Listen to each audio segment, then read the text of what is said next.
गीता इन 18 बातों को अपनाने वाला सभी दुखों और वासनाओं से हो जाता है दूर। जुआ, मदिरापान, परस्त्रीगमन, अनैतिक संबंध, हिंसा, असत्य, मद, आसक्ति और निर्दयता, इन सब में कलयुग का वास है। गीता इन 18 बातों को अपनाने वाला सभी दुखों और वासनाओं से हो जाता है दूर। भगवान श्री कृष्ण। भगवद गीता में भगवान श्री कृष्ण ने न केवल ज्ञान की बातें बताई हैं, बल्कि जीवन जीने की कलाओं के बारे में भी बताया है।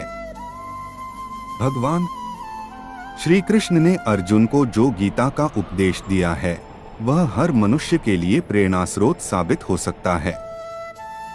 गीता में भगवान श्री कृष्ण अर्जुन को उपदेश देते हैं कि जो भी मनुष्य भगवद गीता की 18 बातों को अपनाकर अपने जीवन में उतारता है, वह सभी दुखों से, वासनाओं से, क्रोध से, ईर्ष्या से, लोभ से, मोह से, लालच आदि के बंधनों से मुक्त हो जाता है। आगे जानते हैं भगवद गीता की 18 ज्ञान की बातें। 1.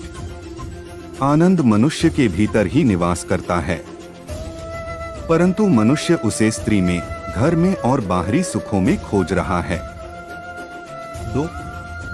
श्री कृष्ण कहते हैं कि भगवान उपासना केवल शरीर से ही नहीं बल्कि मन से करनी चाहिए। भगवान का वंदन उन्हें प्रेम बंधन में बांधता है। 3. मनुष्य की वासना ही उसके पुनर्जन्म का कारण होती है। 4. इंद्रियों के अधीन होने से मनुष्य के जीवन में विकार और परेशानियां आती है। 5. संयम यानी धैर्य, सदाचार, स्नेह और सेवा जैसे गुण सत्संग के बिना नहीं आते हैं। 6. श्री कृष्ण कहते हैं कि मनुष्य को वस्त्र बदलने की आवश्यकता नहीं है, आवश्यकता हृदय परिवर्तन की है। 7. जवानी में जिसने ज्यादा पाप किए हैं, उसे बुढ़ापे में नींद नहीं आती। 8. भगवान ने जिसे संपत्ति दी है, उसे गाय अवश्य रखनी चाहिए। 9. जुआ, मदिरापान, परस्त्रीगमन, अनैतिक संबंध, हिंसा, असत्य, मद, आसक्ति और निर्दयता, इन सब में कलयुग का वास है। 10. अधिकारी शिष्य को सद्गुरु, अच्छा गुरु अवश्य मिलता है।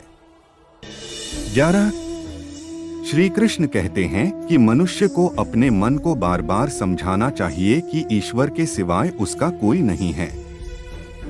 साथ ही यह विचार करना चाहिए कि उसका कोई नहीं है, साथ ही वह किसी का नहीं है। 12. भोग में क्षणिक, क्षण भर के लिए सुख है, साथ ही त्याग में स्थायी आनंद है।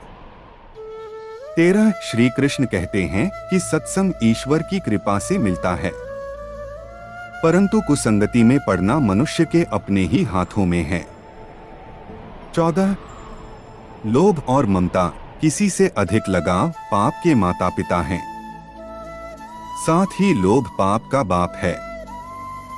15. श्री कृष्ण कहते हैं कि स्त्री का धर्म है कि रोज तुलसी और पार्वती का पूजन करें। 16. मनुष्य को अपने मन और बुद्धि पर विश्वास नहीं करना चाहिए, क्योंकि ये बार बार मनुष्य को दगा देते हैं। खुद को निर्दोष मानना बहुत बड़ा दोष है। 17. यदि पति पत्नी को पवित्र जीवन बिताएं, तो भगवान पुत्र के रूप में उनके घर आने की इच्छा रखते हैं। 18. भगवान इन सभी कसौटियों पर कसकर, जांच परख कर ही मनुष्य को अपनाते हैं।